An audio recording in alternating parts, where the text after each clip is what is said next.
right, so I have the effects section here zoomed in, quote unquote, on the right hand side of my Nord Stage 3.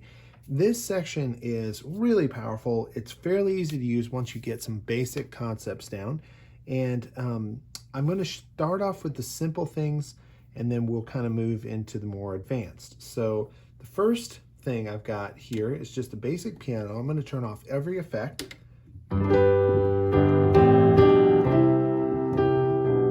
Sounds really good by itself. First thing that we'll move over here on the right is the reverb. To turn it on, you just hit this little gray button. Turns it on. You set the amount here, like that. You can also choose between the 6 different reverbs. So it starts off with a really small reverb. It's supposed to sound like a room. Room 2. Stage 1. Stage 2. A hall. To me, that feels more like a cathedral. And then a hall 2, which is the big one.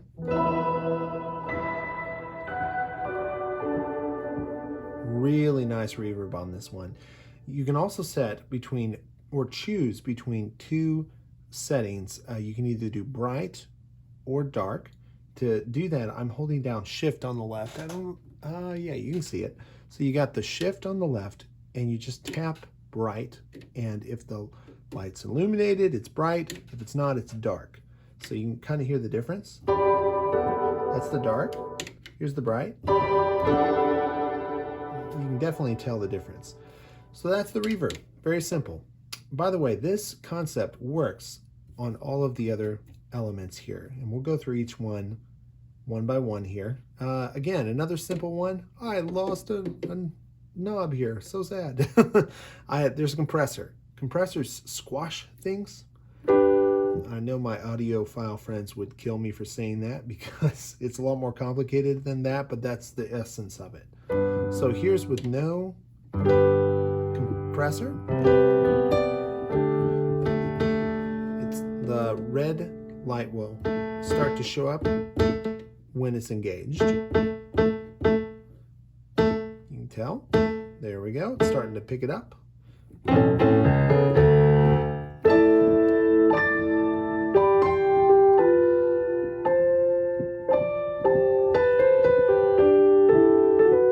Sounds really cool. Good for smashing things. Or in a more subtle way, you could set it down right here where it just barely engages.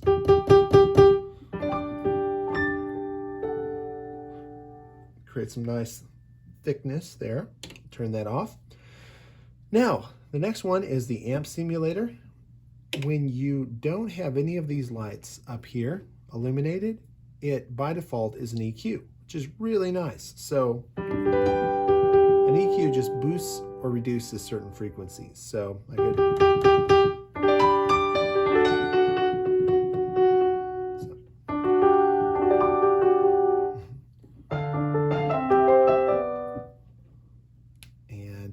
even has a sweepable mid filter, which means that, or mid band EQ, which means that I could set and find it like a treble spot, like that one seems a little harsh, and reduce it. Really nice all the way around. Then there's a few other options. You have the speaker emulations. You have a twin, it's probably a twin Fender reverb, I'm guessing. Drive it up with this. Get a little crunch. And JC. Sounds kind of weird on a piano, but it would sound a lot better like if we selected, for instance, an electric piano.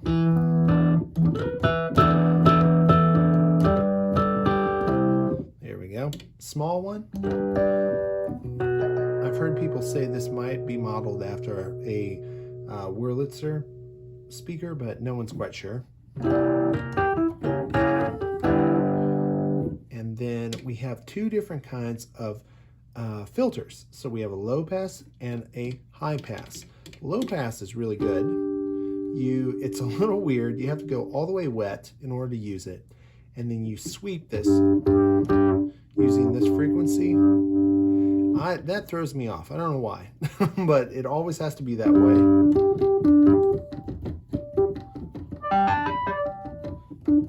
The high pass does it in reverse, so it lets the high pass, or basically takes out the bottom first.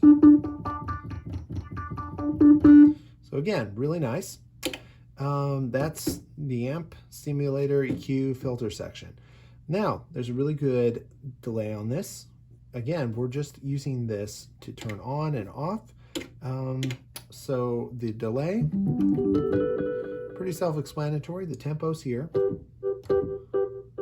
You can either set it to stick with the master clock, or you can have it go on its own. So here's without.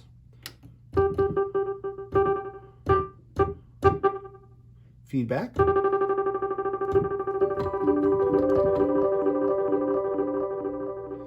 And then dry wet. There's also a few cool things here, like a tap tempo. 3, 4.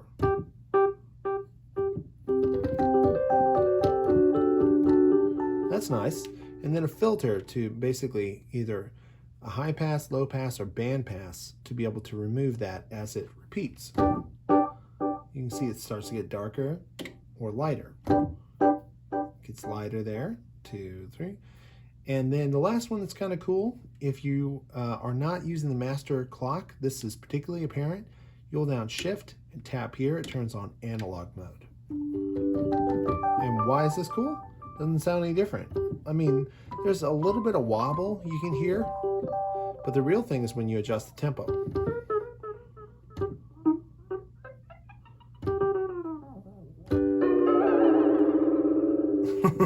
And that emulates a classic analog delay pedal. So I'll turn that off.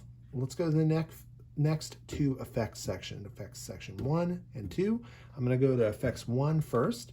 This is tremolo, and again, you can step through the different options for each one of these. I'll show you a few hacks here real quick. Here's the, you can adjust the rate up here, and then the amount. Probably hear that, it's kind of a stereo. And then that's the auto pan. We have a tremolo here. Again, we can adjust that. It goes pretty fast. Ring modulator.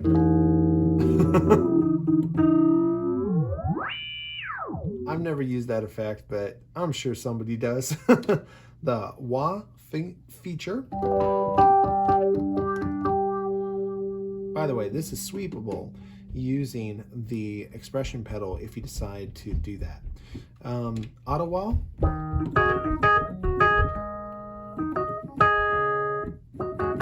You can set the sensitivity.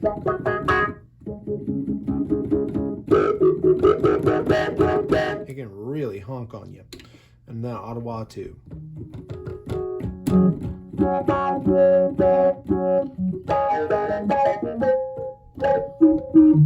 Sounds good. So that's effects section 1. Oh, one more small hack here, secret. If you turn the amount all the way up on pan, and then you turn the rate all the way to the left, you can set which channel whatever's going through this comes out of. So you could set it to the left or right. So amount to the right, to the left. It's really handy. It's a good feature to have. Effect 2. We can come over here. We got some basic modulation type effects. So you've got the phaser. Sounds pretty good. Phaser 2. A flanger. Get retro vibes going on.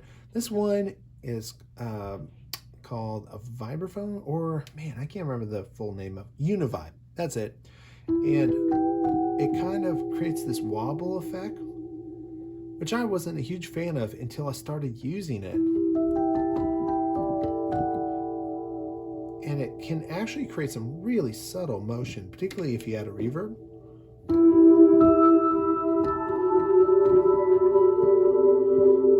see the implications right off the bat. Choruses, these are great choruses.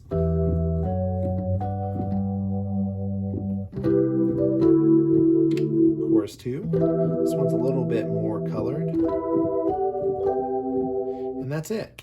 Now, that covers all the sections. The only other thing you'll need to know, these two apply to everything on panel A. If you are curious about what panels do, you can find that in another video on the channel. These can be selected on each individual section. So for instance here, I have it set so that the piano section over here is what's passing through effect number 2. I could change what effect number 2 grabs based on just tapping this twice, like that. If you tap fast, it cycles through. So now it's on the synth section. I could come over here, and pads aren't great for this, but let's try a 80 synth. I'll turn it off. Here's with it on.